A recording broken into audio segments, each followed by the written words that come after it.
Well, I'll show you the Apple website was down for a little while. I guess demand was a little high. People wanted to get their first look at the new iPhone 5. It's back up now. There it is. And a handsome piece it is, too, Maria. It's it's very handsome. Even thinner than past iPhones, and the screen is a little larger as well. And obviously faster. And it's going to be faster and hold more and all those good things. So you can start ordering them on Friday. It starts deliveries in the United States the following Friday on the 21st. We'll have more on this coming up a little bit here. Let's get to Brian Shackman with his market flash at this hour in the meantime. Brian? Thank you very much, Bill. There is some other news outside of Apple, right? I want to take a look at Dole Foods, D-O-L-E, of course, the iconic brand, now a smaller cap company, just over $1 billion. Right around, I would say, 1 o'clock, the Nikkei reported, and the headline and the subheader, the problem here, they reported that a Japanese company was going to acquire 2 Dole Food units for $1.7 billion. It looked like a certitude, and the subhead basically says they hope to reach an agreement this month. And so the stock spiked on huge volume. So the company came out and said, listen, it's in advanced negotiations, but no deal is official as of yet. The stock's still up 10%. Maria, back to you. All right, thank you so much, Brian. Well, if the world's investors are right, get ready for another intervention by the Federal Reserve to boost the economy. That, of course, we will hear about tomorrow at 2 p.m. ahead of the press conference that Bernanke will give. Meantime, we're going to talk about whether it's needed or not. Euro Pacific Capital's Peter Schiff says any Fed action is not going to help, and it's wrong. Ron Insana, though, says the economy needs it right now. So let's talk about it and get your perspectives on this right now. Peter, you saw the employment numbers last Friday.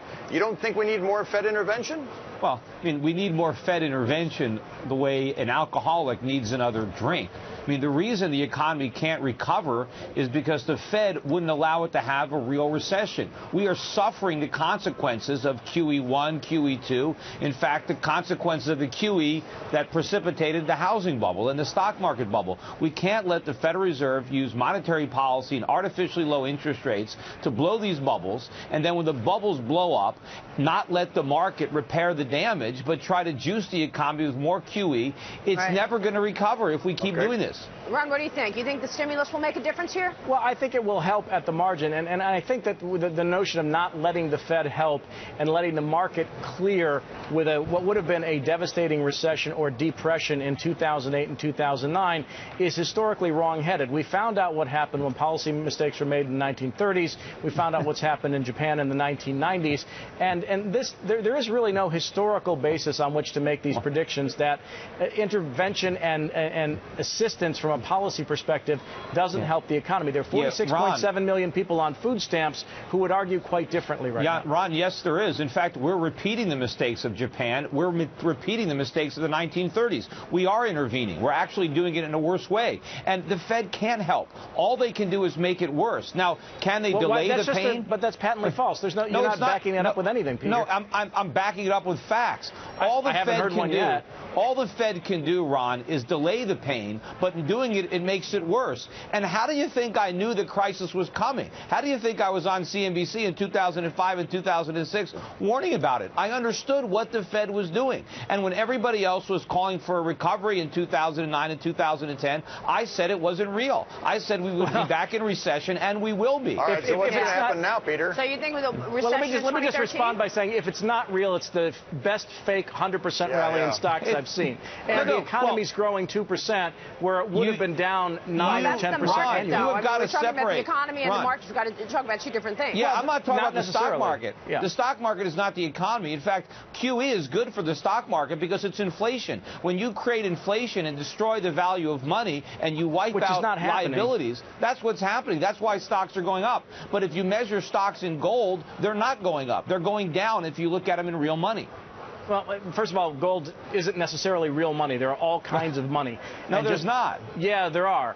And if you look at history, we'll see everything from seashells to lodestones to salt to paper to metals being real money. There are all kinds of money. You know, we can have paper is not money. Paper is a money substitute. Argument. We have this theory argument on what should be done. But when you think about it from a political standpoint, which politician is going to be the one to sit on his hands or her hands and let the economy sink without providing some help. I mean, you know they would not be returned to office at all if they allowed the free markets to do their thing back in 2008. Well, if they had allowed the free market to work, we wouldn't be in this mess in the first place. But I understand. We would have gone through a lot more pain, Peter. No, come on. The outcome would have been a lot more pain for the economy, and we would be blaming those politicians who did nothing at that time. But the government inflated the housing bubble. Without the Fed and the government, there would have been no housing bubble. There would have been no financial crisis. So they caused the problem, but they had to fix the problem at the same time. You can't let's look forward. You can't give them credit. Ron, you heard Peter's points here, and it's not that you haven't heard this argument before. A lot of people feel all too many times, but a lot of people feel that at this point the Fed action is not really going to do anything, and they're almost out of bullets. So, is there too much Fed action at this point? No. First of all, the Fed is not almost out of bullets. That is a fiction that people keep coming up with. If you studied the Fed and what they can do during periods where there is deflationary pressure and excess capacity around the world, including here at home, the Fed can do more, will do more tomorrow, and it mitigates the impact of a deflationary deleveraging that's going on in the economy. That has been proven over the last several years. It's been proven over the last several cycles. They're going to do more harm. You can collect seashells. I'm going to keep buying gold. The one thing we're not going to get out of this, we're not going to get any jobs. And eventually, Ron, we're going to have a currency crisis and a sovereign debt crisis. Yes, we will. And it's going to make the financial crisis look like a Sunday school Maria, picnic. if I may, Peter started emailing me in the mid-1990s talking about hyperinflation.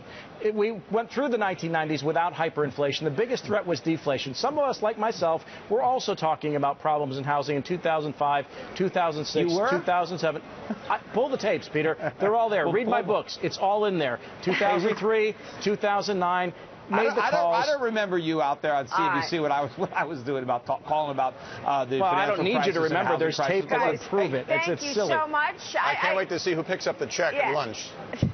Well, Peter will buy it in gold. Thank you both for joining us. Thank you, guys. That was as fun as we thought it would be. Oh, yeah. And then don't forget to tune in tomorrow for the Fed special that we are going to have. Brian Sullivan will host an all-star panel for instant reaction to the Fed's latest meeting. It all begins 12:15 p.m. Eastern right here on CNBC. Yeah, I can't wait to hear what Mr. Bernanke says tomorrow. All right, as we head toward the close, yes, we are virtually unchanged right now in this wait-and-see market mode.